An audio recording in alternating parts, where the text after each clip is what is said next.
Every choice you make depletes the same finite resource. Most people believe productivity is about doing more, faster, cramming every minute with action. They are measuring the wrong thing. Both the decision to accept a billion-dollar merger and the decision of which socks to wear draw from the same well of cognitive energy. Where do you stand? By the end of this, you might see your daily routine as a series of calculated energy trades. The argument for ruthless batching is grounded in a concept called decision fatigue. Think of your capacity for high-quality thought as a muscle. Each choice, no matter how trivial, is another repetition. The first few are easy, but after dozens or hundreds, the muscle gets tired. Your judgment falters. You become impulsive, or, even worse, you do nothing at all. This is the state where you find yourself scrolling endlessly, unable to choose a movie, or staring into the fridge, unable to decide on dinner. The cognitive energy for that choice has already been spent. It was spent deciding to hit snooze, which email to open first, whether to have coffee now or in 10 minutes, what to wear to the gym, and which route to take to work. Each one was a tiny withdrawal. By noon, your account is overdrawn. Proponents of batching see this as a catastrophic waste of a precious resource. They look at someone like a former president who only wore blue or grey suits, or a tech CEO who wears the same grey t-shirt every day. The public sees this as a strange personal quirk, a branding affectation. Inside the system, it's a strategic move. It's the deliberate elimination of a recurring low-value decision to conserve mental bandwidth for high-stakes problems. The energy saved on "what do I wear" is directly reallocated to "should we acquire this company?" They pre-decide their meals for the week. They automate their bill payments. They create rigid morning and evening routines. They build a system of defaults, a structure that makes most of their life run on autopilot. This frees their conscious mind to focus exclusively on the problems that actually move the needle. It's a life built around a core principle. Your best thinking is a scarce commodity. It should be invested, protected, and spent only on what truly matters. That sounds convincing, almost brutally efficient, but there's a problem. A life perfectly optimized is a life without surprise. By batching every repeatable decision, are you creating a machine for high performance, or are you just building a more comfortable cage for yourself? The case against rigid batching is a defense of spontaneity. It argues that the most valuable moments in life are often the ones you could never plan for. A random conversation in a coffee shop, a detour down an unfamiliar street, a last-minute decision to see a show. These are the moments that spark new ideas, forge new relationships, and change the trajectory of a life. A world of pre-made decisions has no room for this. It has no room for serendipity. Your day is a pre-written script, and any deviation feels like a failure, a disruption to the perfect plan. You've batched your commute, your lunch, your workout. When a friend calls with an invitation for a spontaneous lunch, your system sees it as an error message. The batch decision says no. The plan must be protected. You gain efficiency. But what do you lose? You lose the texture of life itself. Furthermore, the act of planning is its own form of cognitive load. You spend 3 hours on a Sunday creating a perfect meal plan for the entire week. You've front-loaded the decision-making. That seems smart, but on Wednesday, you come home exhausted and sick. The plan says you're having baked chicken and broccoli. Your body is screaming for a simple bowl of soup. Now the plan is no longer a helpful tool. It becomes a source of friction. It's another thing to overcome. You have to expend energy fighting your own system or feel guilty for breaking it. The planning that was meant to save you energy has now become a tax on your willpower.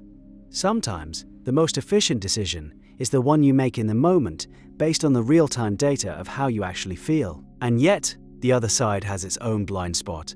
They champion this idea of spontaneous, in-the-moment choice. But are these choices truly spontaneous? Or are they just the same 3 reactive habits playing out on a loop? When you stand in front of your closet, you feel like you have infinite choice. In reality, you probably gravitate to the same 5 or 6 outfits. When you open a menu, you feel a sense of freedom, but you likely order from a small rotation of familiar dishes. Most of our so-called spontaneous decisions are just well-disguised defaults. The choice is a performance we enact for ourselves, a brief illusion of agency that carries its own cognitive cost. Batching simply makes this reality explicit. It strips away the performance and saves the energy you were spending on pretending to choose. It acknowledges that for 90% of your recurring decisions, the outcome is already determined. So why waste fresh mental energy arriving at the same conclusion every single day? The truth is more complicated than either side admits. The real leverage comes from understanding the type of decision you are making. A useful framework separates decisions into two categories.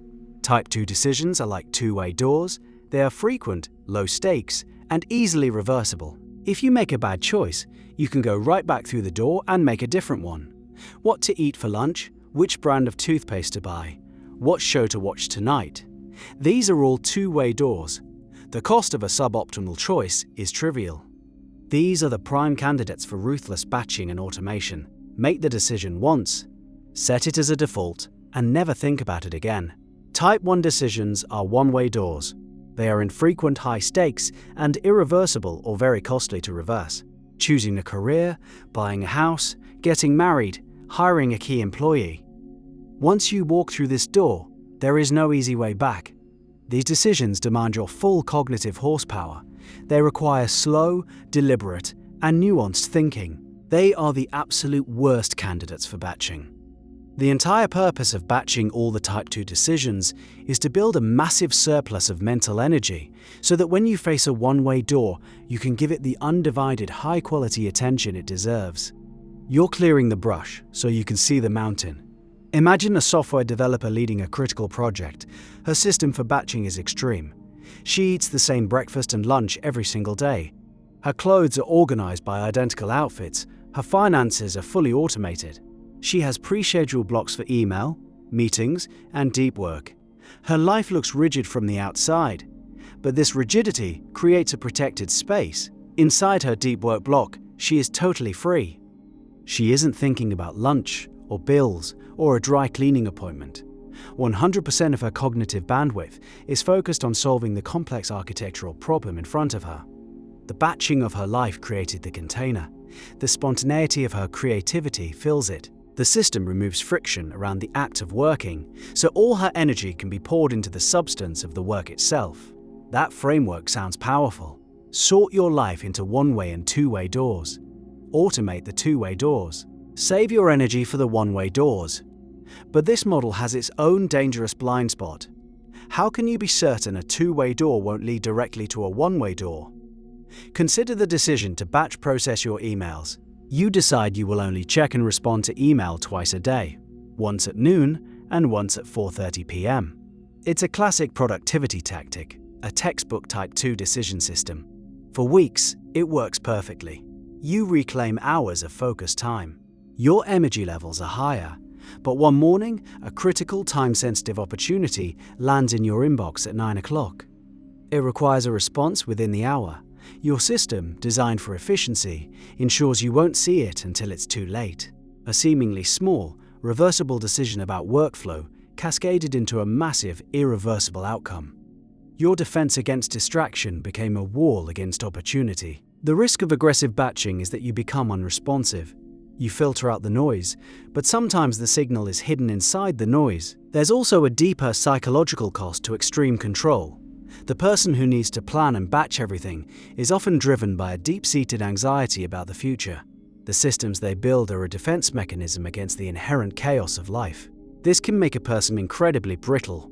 As long as everything goes according to plan, they are a model of efficiency. But the moment the unexpected happens, a flight is cancelled, a child gets sick, a project deadline moves, their entire world collapses. The plan is broken. The system has failed. The psychological stress of this failure is often far greater than any energy the system saved. The person who embraces a degree of chaos, who leaves space in their life for the unexpected, is more resilient. They are anti-fragile. They bend with reality instead of shattering against it. Most productivity advice focuses on optimizing your capacity to execute tasks. It's about doing more things more quickly. It's an offensive strategy. Batching decisions is fundamentally different. It's about protecting your capacity to think. It's a defensive strategy. It's less about filling your calendar and more about emptying it. It's about recognizing that your ability to solve hard problems and make wise, high-stakes judgments is the most valuable asset you have. The goal is to guard that asset from being squandered on the trivialities that constantly demand your attention. This is why it feels less glamorous than a new app or a complex to-do list system. It is foundational. It's about the quality of your attention, a resource that once spent is gone forever. So what do you think? One side argues for building a fortress of routine, automating the mundane to liberate your mind for greatness. It's a philosophy of deliberate constraints, of trading trivial freedoms for profound focus. The other side warns that this fortress becomes a prison, shutting out the serendipity, creativity, and resilience that make a life worth living. It champions openness, even at the cost of efficiency. The debate is a fundamental conflict between structure and spontaneity, between a pre-planned map and a compass. The question is not whether you should batch decisions, it is which parts of your life are you willing to make boring, to make automatic, to run on rails. What are you willing to sacrifice in order to free up the energy for the few things you refuse to compromise on? Where do you draw the line between a life of calculated efficiency and a life that remains open to the beautiful chaos of the world?